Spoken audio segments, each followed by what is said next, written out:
Os capitais internacionais querem migrar para a economia brasileira porque oferem aqui rentabilidade de títulos públicos, porque tem uma perspectiva de oferir ganhos na Bolsa de Valores, assim por diante. Ótimo, não há problema.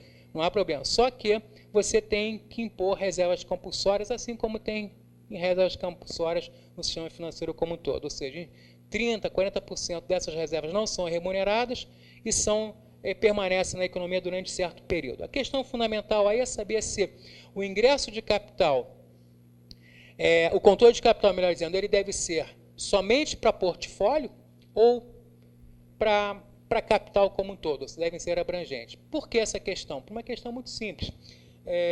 Se a gente fizer ingresso de capital somente para portfólio, o capital é extremamente fugidio, ou seja, capital vai criar mecanismos de burlar o processo de taxação ou processo de requerimento compulsório e vai inventar algum mecanismo para, enfim, ficar isento desse processo. Se você taxa o capital, qualquer que seja a sua natureza, na entrada, automaticamente você evita, de repente, essas possibilidades de tentar, em última instância, ludibriar a taxação. Né?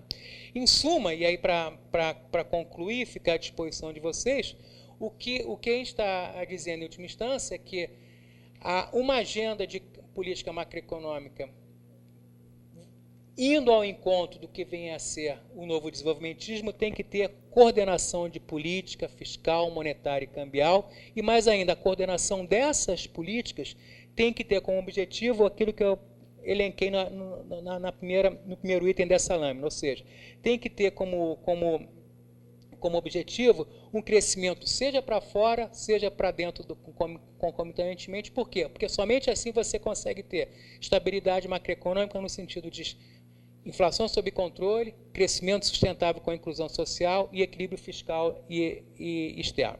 Ou, dito de outra forma, coordenação de política fiscal, monetária e cambial derruba por completo a ideia de regime de dominância monetária que a gente tem desde junho de 99.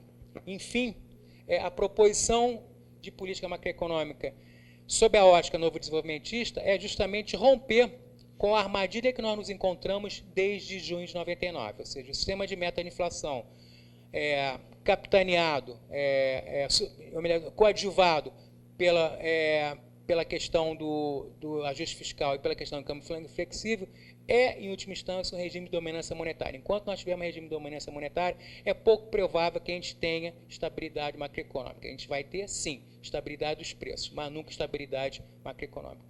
Então, acho que seriam essas as considerações iniciais. Eu não sei se algumas questões que eu apresentei ficaram ininteligíveis, mas eu fico à disposição de vocês para tentar responder, se eu souber responder as questões, obviamente.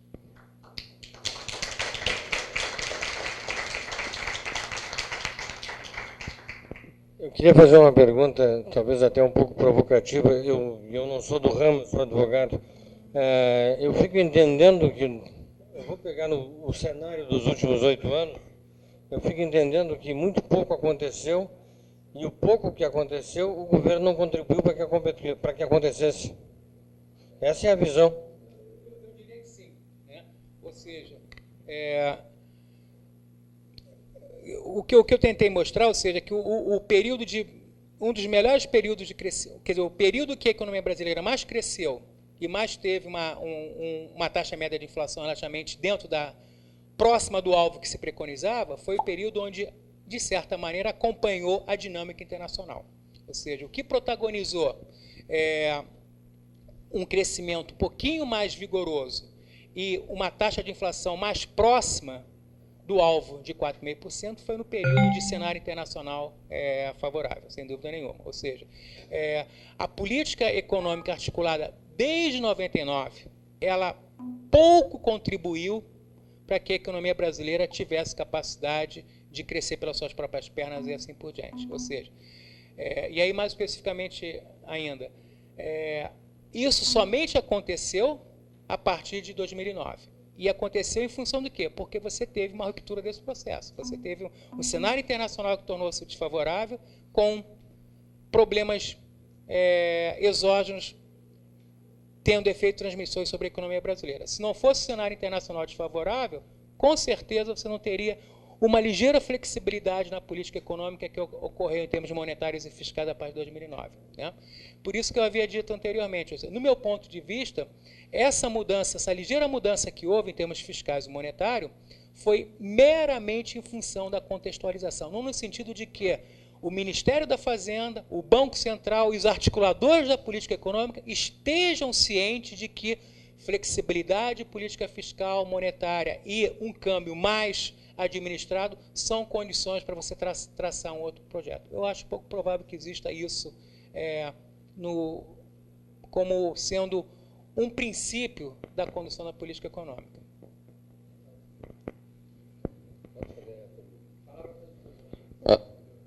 Ferrari, primeira, parabéns pela apresentação, como já conheço teu conhecimento técnico, a tua qualidade de exposição, não poderia ser diferente. Parabéns, pontuou exatamente os pontos mais importantes da nossa necessidade para o crescimento econômico sustentável.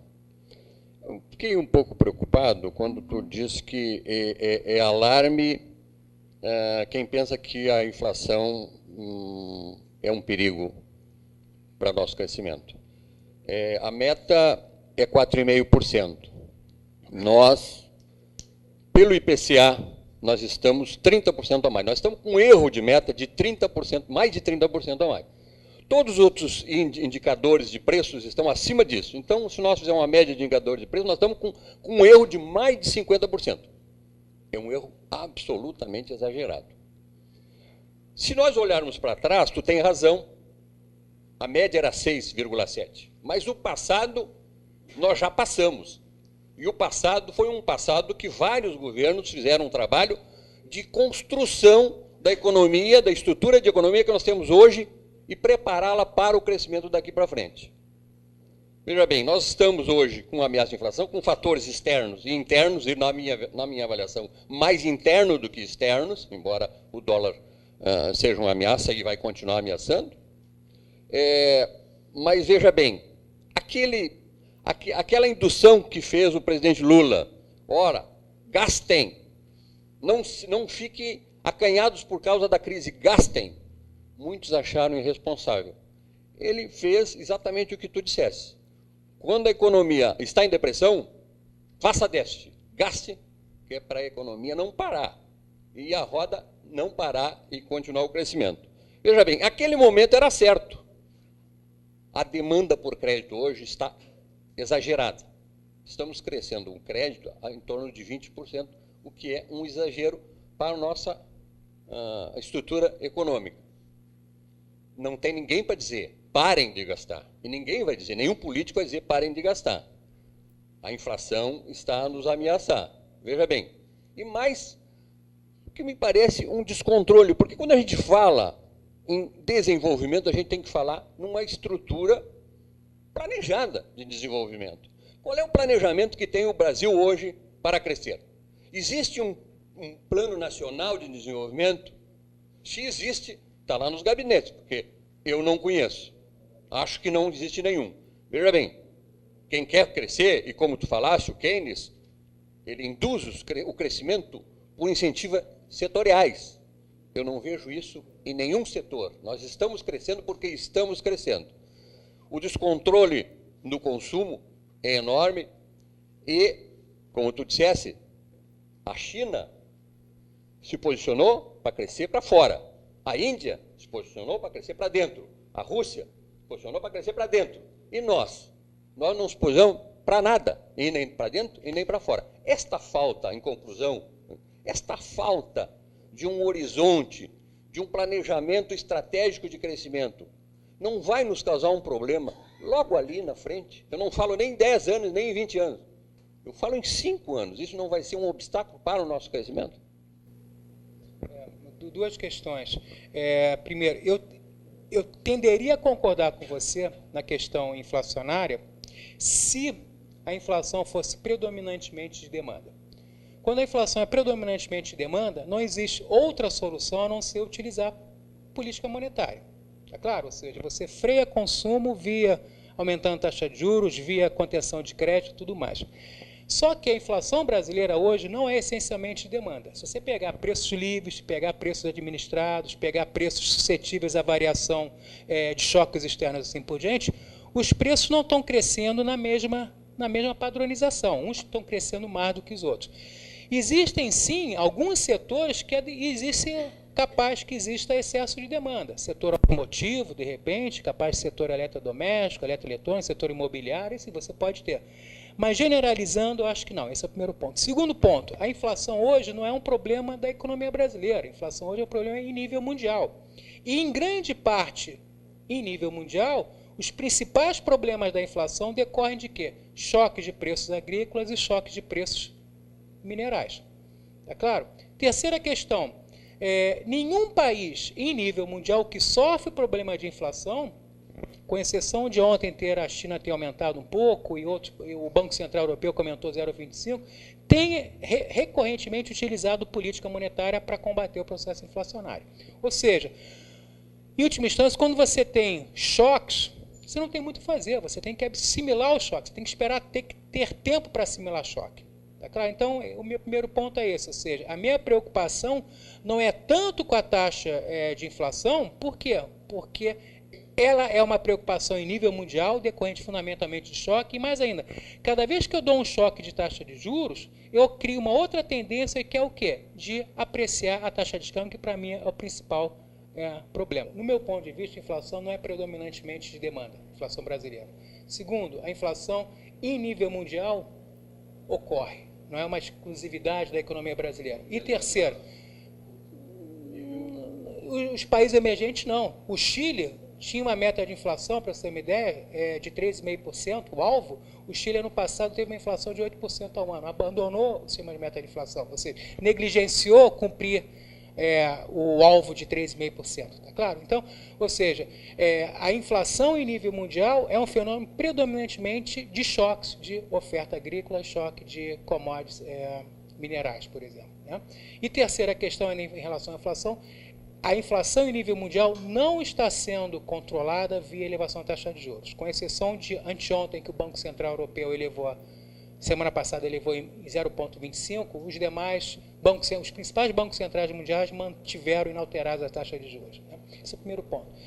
Segundo ponto, se a gente pensar os efeitos transmissores negativos de elevação da taxa de juros, eles são muito piores, são muito mais, na balança eles pesam muito mais do que os efeitos positivos. Ou seja, se elevar a taxa de juros conseguisse arrefecer uma dinâmica inflacionária, ótimo, mas não vem conseguindo pelos fatores que eu disse anteriormente. Em contrapartida, a elevação da taxa de juros vem comprometendo o quê, em última instância? Vem fazendo com que o spread bancário aumente, vem fazendo com que as decisões de investimento sejam postergadas e, principalmente, e o mais importante, vem tendo efeito transmissor sobre a taxa de câmbio. Ou seja, quando você tem uma economia aberta, quando você aumenta a taxa de juros, isso significa, em última instância, apreciação da taxa de câmbio. Então, a questão central aí é a seguinte, né? O governo vai deixar essa taxa de câmbio se apreciar até quando? Ou seja, todas as medidas que estão sendo tomadas parecem ser medidas para inglês ver. Porque se o governo realmente quiser fazer com que a taxa de câmbio saia de 1,50, 1,60, 1,70 para 2, entendendo que 2 seja a média consensual de que onde ela deve estar, isso gera um efeito pass-through, ou seja, um efeito transmissor sobre preços, que pode aí sim inviabilizar não somente o alvo da meta, mas fazer um processo de aceleração inflacionária. Tá?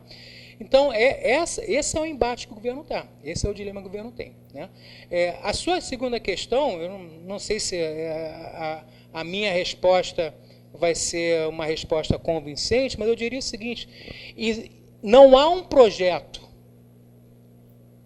de política econômica, não há um projeto de fazer o país efetivamente ter uma dinâmica de crescimento sustentável, uma questão muito simples. Né?